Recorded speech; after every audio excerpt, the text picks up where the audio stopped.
আসসালামু আলাইকুম। আজকে জামাত ইসলামের পরাজয়ের কারণগুলো নিয়ে আলোচনা করতে চাই। বাট তার আগে আমি বিএনপি এবং তারেক রহমানকে অভিনন্দন জানাতে চাই এবং আশা করি বাংলাদেশের জনগণ এবং বিরোধী দল হিসাবে জামাত ইসলাম তারেক রহমানকে দেশ পরিচালনায় আগামী 5 বছর সকল ধরনের সহযোগিতা করে যাবে। এবং আমরা গত 1.5 বছর যে বাংলাদেশ দেখেছি যে কিছু হলেই আন্দোলন, কিছু হলেই সংগ্রাম, কিছু হলেই ঘেরাও, আমাদের এই কালচারের অবসান হওয়া দরকার এবং এর জন্য প্রত্যেকটা দল বিএনপিকে সহযোগিতা করবে। 5টা বছর যাতে বিএনপি নির্বিঘ্নে দেশ চালাতে পারে। তারেক রহমানকে অভিনন্দন, বিএনপিকে অভিনন্দন। এখন বিএনপি পেয়েছে 213টি আসন। এর ভিতরে বিজেপি একটা আছে, গণ অধিকার পরিষদের একটা আছে, গণসংহতি আন্দোলন একটা আছে, এনডিএম এর একটা আছে। জামাত পেয়েছে 76টা, এর ভিতর এনসিপি 6টা, খেলাফতে মজলিস 2টা, ইসলামী আন্দোলন একটা, স্বতন্ত্র 7টা, স্থগিত একটা, ফলাফল পাওয়া যায়নি, নওগাঁ 5 এবং ঢাকা 4। হ্যাঁ, এখন প্রশ্ন হচ্ছে যে আসলেই কি নির্বাচনটা সুষ্ঠু হয়েছে কি? দেখুন, নির্বাচনটা 95% সুষ্ঠু হয়েছে এবং বাংলাদেশের প্রেক্ষাপটে 95% সুষ্ঠু হওয়াটাই কিন্তু একটা নির্বাচনকে গ্রহণযোগ্য করে তোলে, এতে কোনো সন্দেহ নাই। বাট ফলাফল প্রকাশ নিয়ে যে নাটকগুলো হয়েছে, বিশেষ করে ঢাকার আসনগুলোতে, এগুলো না হলেই ভালো হতো। যদি ধরেও নেই যে হ্যাঁ ওইখানে হয়তো বা জোর করে বা ইলেকশন ইঞ্জিনিয়ারিং করে নির্বাচন কমিশন ইলেকশন ইঞ্জিনিয়ারিং করে ফলাফল পাল্টে দিয়েছে, তাহলে হয়তো আরো ধরলাম 10টা আসনই বেশি পেত জামাত, তাতে কি হতো? অনেক তো পিছিয়ে। সেক্ষেত্রে আমি বলবো যে বিএনপি সুষ্ঠু ভোটেই জনগণের 2/3 মেজরিটি লাভ করেছে, যেটা আমি চাইনি। প্রশ্ন করতে পারেন কেন চাননি ভাই? চাইনি এই কারণেই, আমি চাই না কোনো দল, সেটা বিএনপি হোক জামাত হোক, 2/3 মেজরিটি নিয়ে সংসদে আসুক। এই 2/3 মেজরিটি দলগুলোকে স্বৈরাচার করে ফেলে। শেখ হাসিনা কিন্তু 9 সালে স্বৈরাচার ছিল না, 10 সালেও ছিল না। এই 12 থেকে তিনি আস্তে আস্তে স্বৈরাচারী মনোভাব পোষণ করা শুরু করেন এবং 14 এর পরে তিনি পুরোপুরি স্বৈরাচার হয়ে ওঠেন। তো আজকে এই যে বিএনপি 213টি আসন পেল, এতে তারা সংসদে অনেক ক্ষমতাশালী হয়ে উঠবে। আমি চেয়েছিলাম ঝুলন্ত পার্লামেন্ট। সরকার গড়তে যেই কয়টি আসন দরকার বিএনপির, সেই কয়টি আসন থাকবে না, সামান্য কম পাবে। তারা অন্য দলের সঙ্গে ডিল করে, অন্য দল থেকে ধার দেনা করে তারপর তারা সরকার গঠন করবে। ফলে তারা যে কোনো বিল পাশ করতে, যে কোনো আইন পাশ করতে, সংবিধান সংশোধন করতে, প্রত্যেকটা ক্ষেত্রে তাদেরকে অন্যান্য দলের মতামত নিতে হবে।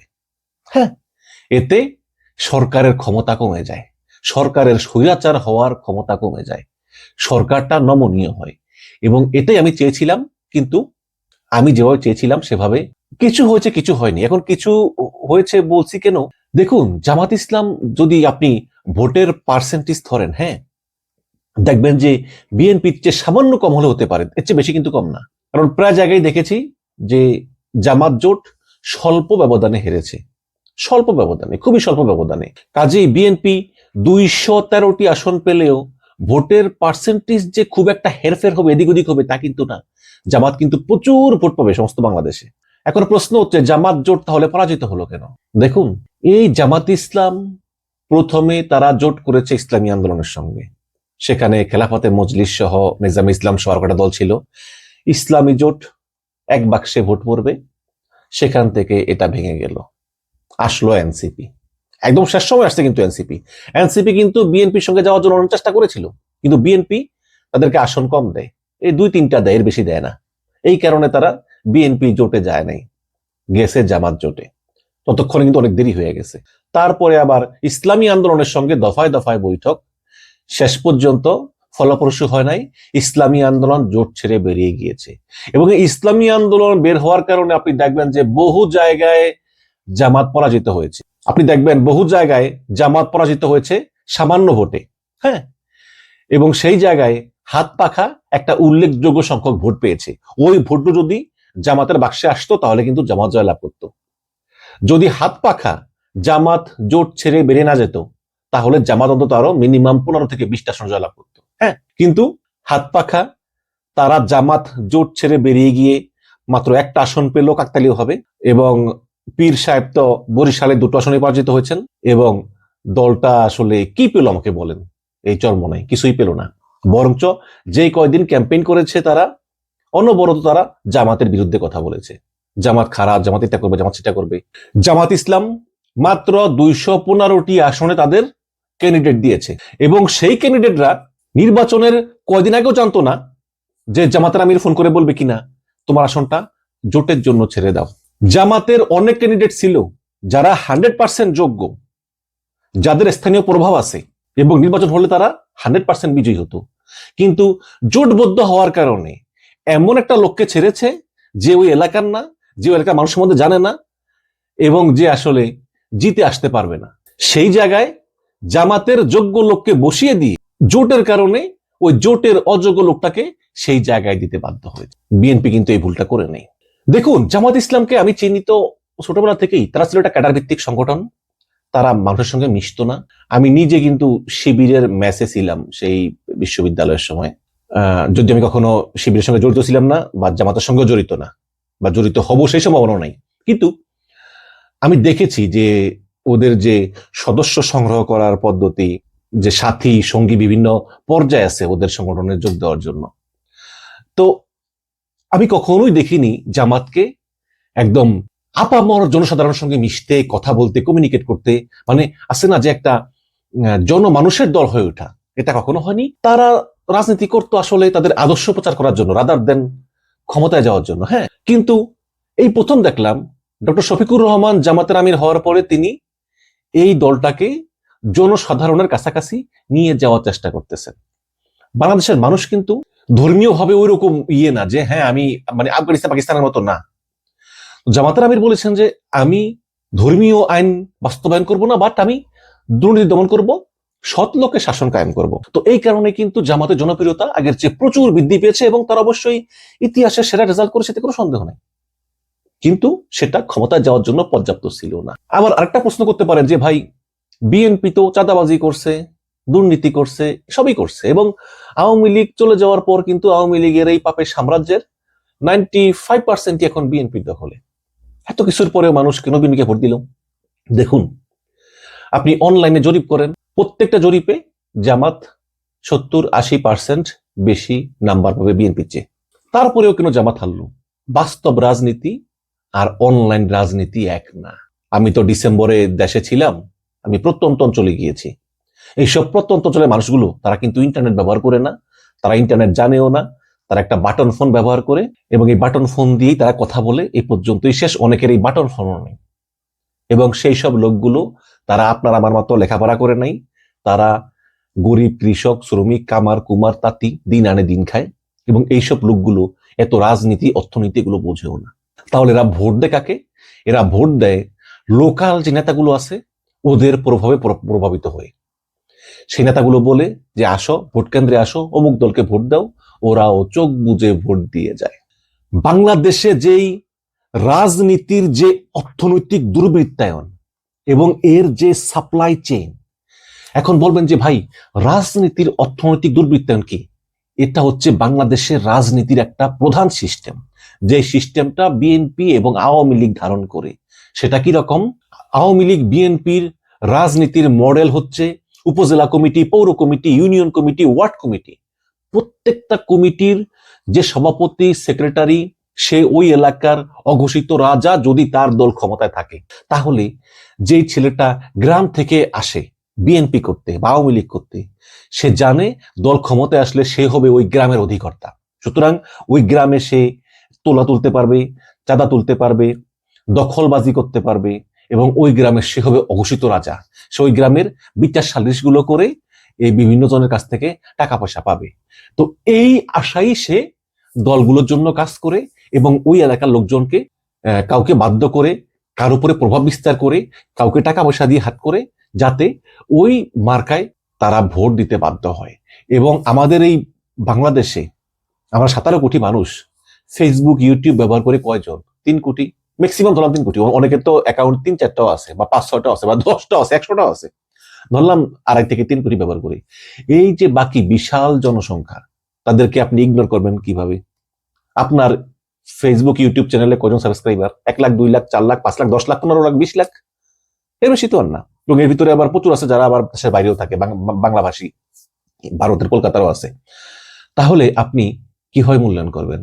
কাজে এটা স্পষ্ট যে বাস্তব আর ফেসবুক ইউটিউব এক জিনিস না, গণ আন্দোলন এবং ভোট এক জিনিস না। গণ আন্দোলনে 20 লক্ষ লোক হলেই হয়, আর ভোটে আপনার 12 কোটি ভোটারের কাছে যেতে হয়, যাদের ভিতরে বেশিরভাগই গ্রামে থাকে এবং তারা কোনো লেখাপড়া করে না এবং তারা শিক্ষা দীক্ষায় অতটা এক্সপার্ট না।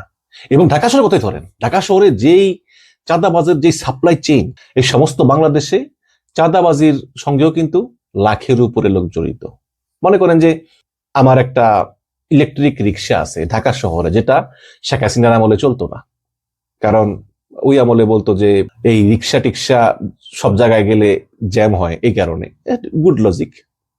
তো ইউনূসের আমলে এটা চলছে, ইউনূস কন্ট্রোল করতে পারতেছে না। এখন স্থানীয় বিএনপি নেতা বলতেছে ওই রিক্সাওয়ালাকে যে আমরা ক্ষমতায় গেলে তোমার রিক্সা বন্ধ করবো না। ও চিন্তা করলো যে ঠিকই তো আছে, তাহলে বিএনপি কে ভোট দেই। আবার ফুটপাতের ডিভাইডারের মতো বিপজ্জনক জায়গায় যে দোকান দিয়েছে, তাকে বিএনপি বলেছে যে আমরা ক্ষমতায় আসলে তোমাকে এখানে দোকান করতে দিব, ও ওখানে ভোট দিয়েছে। এইভাবে একটা বিশাল সাধ্যান্বেষী গোষ্ঠী বিএনপি করেছে এবং তাদের রাজনৈতিক প্যাটার্নটা এরকম। পক্ষান্তরে আপনি জামাত, আপনি আপনার দলীয় কর্মীদেরকে কোনো আশা দিতে পারতেছেন না যে ক্ষমতায় গেলে আপনি বৈধভাবে হোক অবৈধভাবে হোক আপনার ওই কর্মীর, ওই নেতার প্রত্যাশা পূরণ করবেন। আমি দেখেছি বিএনপির বড় বড় মিছিল, কিন্তু জামাতের কোনো মিছিল দেখি নাই। জামাতের নেতাকর্মীরা নিজেদের পকেটের পয়সা খরচ করে বাড়ি বাড়ি গিয়ে মানুষকে বুঝিয়েছে, বাড়ি বাড়ি গিয়ে। এবং জামাতের সেই প্রত্যেকটা কর্মী, নেতা যারা নিঃস্বার্থভাবে দলের জন্য কাজ করেছে, তাদেরকে সম্মান জানাই, তাদেরকে স্যালুট জানাই। শুধু এটা ধরে রাখেন, এটা ধরে রাখেন, গণমানুষের দল হয়ে ওঠেন। বাংলাদেশের মানুষ অত্যন্ত কঠোর ইসলামপন্থী, অত্যন্ত নারী বিদেশী কোন দলকে পছন্দ করবে না। আপনারা যেই রাজনীতি সূচনা করেছেন, মানে জামাত ইসলামী, এটা খুবই ভালো। আপনারা যেভাবে ইসলামী আইনকে প্রাধান্য না দিয়ে দুর্নীতি দমন, সৎলোকের শাসনকে প্রাধান্য দিয়েছেন এবং নারী অধিকারের প্রতি সম্মান দেখিয়েছেন, এটা অত্যন্ত ভালো একটা বিষয়। আপনারা এটাকে ধারণ করুন এবং এভাবেই এগিয়ে যান। আপনারা আফগানিস্তান পাকিস্তানকে উদাহরণ না টেনে আপনারা মালয়েশিয়া এবং তুরস্ককে উদাহরণ হিসেবে নেন, তারাও কিন্তু মুসলিম দেশ। তাহলে আমাদের দেশে এগিয়ে যাবে। এবং আমি মনে করি জামাত খুব ভালো আসন পেয়েছে, হ্যাঁ খুব ভালো আসন পেয়েছে, এবং তাদের যেই স্ট্রাকচারাল কন্ডিশন ছিল এবং সে অনুযায়ী যে আসন পাওয়ার কথা ছিল, তারা সেই পরিমাণ আসনই পেয়েছে। তাদের এতে সন্তুষ্ট থাকা উচিত এবং 5 বছর পরে আগামী নির্বাচনের জন্য এখন থেকেই প্রিপেয়ার্ড হওয়া উচিত। একটা জিনিস খেয়াল রাখবেন, বাংলাদেশের ইতিহাসে তত্ত্বাবধায়ক সরকারের অধীনে যেই কয়টা নির্বাচন হয়েছে, প্রত্যেকটা নির্বাচনেই ক্ষমতাসীন দল পরাজিত হয়েছে। সুতরাং বিএনপি ক্ষমতায় আসছে ঠিক আছে, কিন্তু এত চ্যালেঞ্জ তারেক রহমানের সামনে, শেখ হাসিনার আমলের ভঙ্গুর অর্থনীতি এবং ডক্টর ইউনূসের আমলে আইন শৃঙ্খলা বাহিনীর অবনতি, সব মিলিয়ে কিন্তু বিএনপিটা বিশাল চ্যালেঞ্জে পড়বে। এখন সেই চ্যালেঞ্জকে কাজে লাগিয়ে একটা জিনিস মনে রাখবেন, বাংলাদেশে সাধারণত সরকারি দল ব্যর্থ হয় এবং জনগণ সরকারি দলের উপর ক্ষুব্ধ থাকে। আজকে তারেক রহমানের যে ইমেজ, 5 বছর পরে ইমেজ থাকবে না, বিভিন্ন কারণে, ব্যর্থতা বা অন্য কারণে। জামাত এই সুযোগকে কাজে লাগাতে পারে, বাট সমস্যা একটা আছে, সেটা হচ্ছে কি, দেখুন 60% ভোট কাস্ট হয়েছে অন্তত, কিন্তু আওয়ামী লীগের কিন্তু প্রচুর লোক তারা ভোট দেয় নাই। তারা যদি যেত ভোটে, তাহলে তো 70% বা 75% ভোট কাস্ট হতো। তাহলে আমি মনে করি আগামী ইলেকশনের আগেই, সেটা ইউরোপের অনুরোধই হোক বা আমেরিকার অনুরোধই হোক, আওয়ামী লীগ আসলে কোনো না কোনো ফর্মে ফিরে আসবে। হয়তো শেখ হাসিনার নেতৃত্বে না, বাট ফিরে আসবে এবং ফিরে এসে তারা নির্বাচনে অংশগ্রহণ করবে। এখন সেক্ষেত্রে যদি আওয়ামী লীগ আবার ফিল্ডে প্রবেশ করে এবং আমেরিকা ইউরোপ জামাতকে বলে বা এনসিপি কে বলে, বাবা তোমরা আওয়ামী লীগকে বাধা দিও না, তাহলে একটা পর্যায়ে জামাত এনসিপি সেটা শুনতে বাধ্য হলেও হতে পারে এবং সেক্ষেত্রে কিন্তু আরেকটা শক্তি এসে পড়বে এবং সেটা আগের মতো শক্তিশালী আওয়ামী লীগ না হলেও তারা কিন্তু মাঠে একটা বিস্তর একটা প্রভাব বিস্তার করবে ভোটের উপরে। অনেকে বলতে পারেন যে যদি আওয়ামী লীগ রাজনীতিতে আবার আসে এবং তারা ভোট কাটে, তারা হয়তো বিএনপির ভোট কাটবে, জামাতের তো কাটবে না। সেটা ঠিক আছে, কিন্তু এখন যেমন বিএনপি এবং জামাত, তখন বিএনপি আওয়ামী লীগ জামাত তাদের একটা ত্রিভুজ হয়ে যাবে এবং তখন রাজনীতির হিসাব নিকাশও পাল্টে যাবে। বাট আমি বলবো জামাত এখন যেভাবে আছে সেভাবে থেকে তারা চেষ্টা করবে, কারণ জামাত কিন্তু ফাইট করতেছে বিএনপি এবং আওয়ামী লীগের যেই রাজনীতির যে অর্থনৈতিক দুর্বৃত্তায়ন, এটার বিরুদ্ধে কাজ করা কিন্তু এত সহজ না, অনেক কঠিন বিষয়। বাট জামাত করতেছে এবং করে তারা প্রায় 74-75টা আসন পেয়েছে, হুইচ ইজ গুড। জামাতকে এটা জারি রাখতে হবে, এই আদর্শ ধারণ করে রাখতে হবে এবং সামনের নির্বাচনের জন্য প্রস্তুতি নিতে হবে। পাশাপাশি যেহেতু এই সরকার সুষ্ঠু ভোটের মাধ্যমে ক্ষমতা এসেছে, কাজেই এই বিএনপিকে এবং তারেক রহমানকে আগামী 5 বছর একটি ভালো বিরোধী দল হিসাবে সর্বাত্মক সহযোগিতা করে যেতে হবে, এটাই প্রত্যাশা। এবং হতাশ হওয়া চলবে না। রাজনীতিতে শেষ কথা বলতে কিচ্ছু নাই। হ্যাঁ, আমরা হতাশ হয়েছিলাম শেখ হাসিনার ওই 7 জানুয়ারি নির্বাচনের সময়, কিন্তু আল্লাহ কি করলো, মাত্র কয়েক মাস পরে আমাদেরকে দেখিয়ে দিল যে আল্লাহ চাইলে কি না পারে। বিশ্বাস রাখুন আল্লাহর উপরে এবং চেষ্টা করে যান। ভালো থাকবেন, ধন্যবাদ।